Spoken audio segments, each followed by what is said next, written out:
Welcome to the Outrage Science Bites podcast, a companion podcast to the Outrage Overload podcast. This is day 7 of the NaPodPoMo challenge. I guess some people pronounce it NaPodPoMo. This is a 30-day challenge, an episode a day, each day in November. So one episode each day, every day of November. So in today's Outrage Science Bites, I want to talk about neuroplasticity and embodiment and how all that ties back into our core topic of outrage. So let's talk about neuroplasticity a little bit. So neuroplasticity is the brain's ability to reorganize itself, forming new neural connections in response to experiences. This is how our thoughts and feelings and behaviors actually change the structure and function of our brains. And this ties back into outrage messaging that we talked about a lot and on previous episodes of Outrage Science Bites, as well as, of course, in the main Outrage Overload podcast. So outrage messaging, as you remember, is a type of communication that's designed to evoke, strong emotions. Typically, those emotions are anger and fear and moral indignation, ultimately outrage. And when we're exposed to this outrage messaging, our brains are activated in a way that can lead to increased neuroplasticity. So what we're saying is our brains actually form new neural connections that are associated with outrage, or they can, from being exposed to outrage messaging. The more we're exposed to it, the more likely we are to develop these neural connections. And this gets us to the vicious cycle that we talked about, another version of a vicious cycle that we talked about before, where we are increasingly drawn to outrage messaging and our brains become more and more wired for outrage. We become wired for outrage. So the embodiment part, now let's talk about that. So embodiment is the idea that our physical our physical experiences influence our cognitive processes. So in other words, our thoughts and feelings and behaviors are not just abstract. They're grounded in our bodies, in our movement. Studies have shown that if you're holding a heavy object, you're more likely to think about serious topics. If you're holding a light object, you're more likely to think about frivolous topics. Now, outrage messaging that we talked about can trigger some real-world physical sensations like increased heart rate, muscle tension, sweating. Those physical sensations can reinforce our feelings of outrage and make it more difficult to think critically about the information we are being presented with.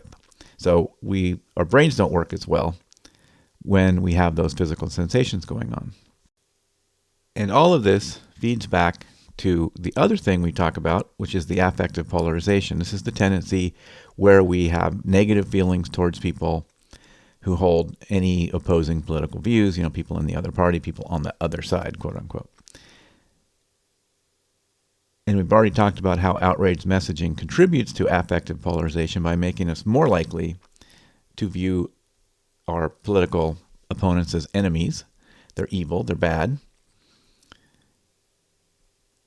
And when we're exposed to that kind of outrage messaging about our political opponents, our brains are activated in a way that makes us more likely to feel disgust, anger, indignation, and fear towards them.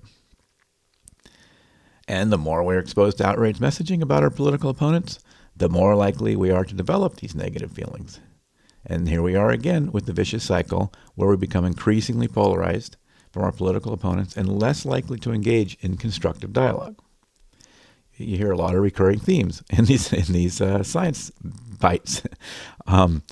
So why do I tell you about all these terrible things that are happening? Well, because if through neuroplasticity things can go bad, so we can have that downward spiral, we can also turn that around and break free from it.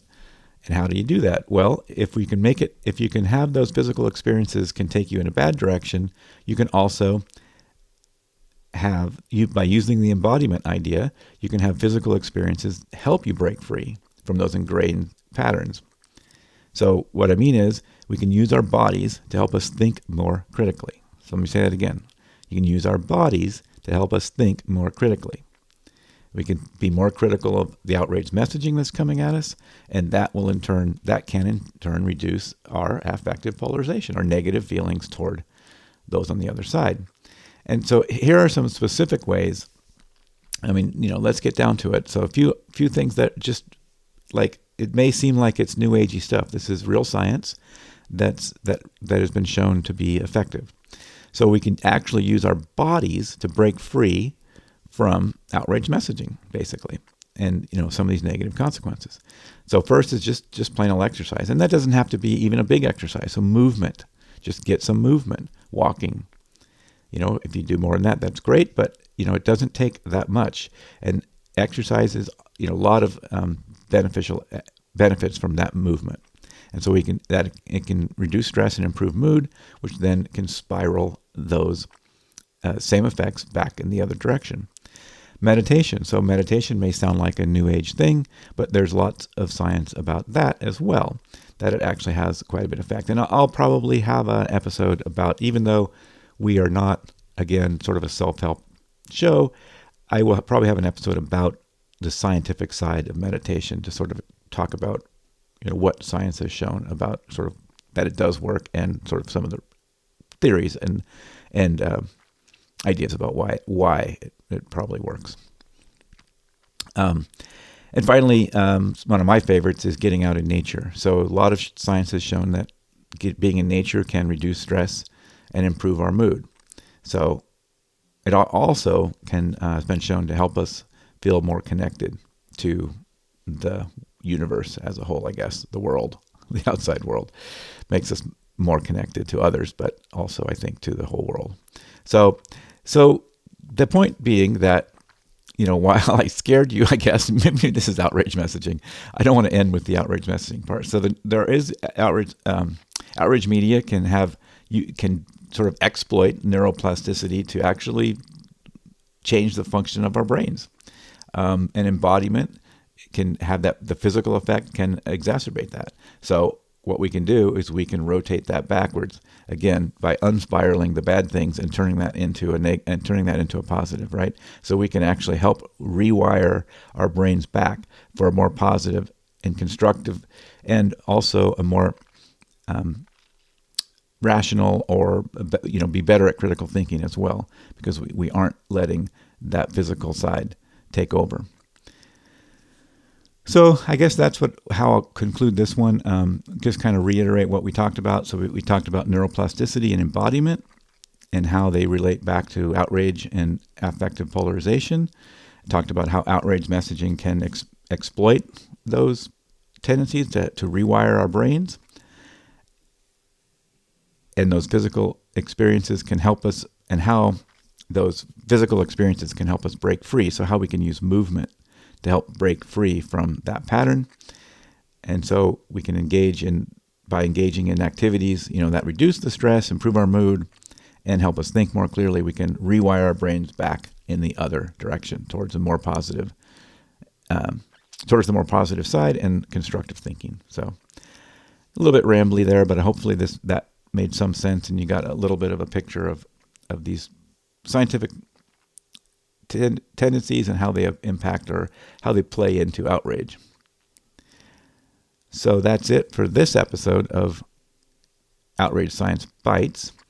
And thanks for listening, and I really hope you take a look at the long-form podcast, Outrage Overload, which is where I speak to scientists and researchers and authors and practitioners and other experts about all these things, and we can hear from the actual scientists themselves and the experts themselves, who can articulate these things much better than I can. Again, this is day 7 of the 30-day challenge, and thanks for listening, and we will have another one tomorrow. Take care.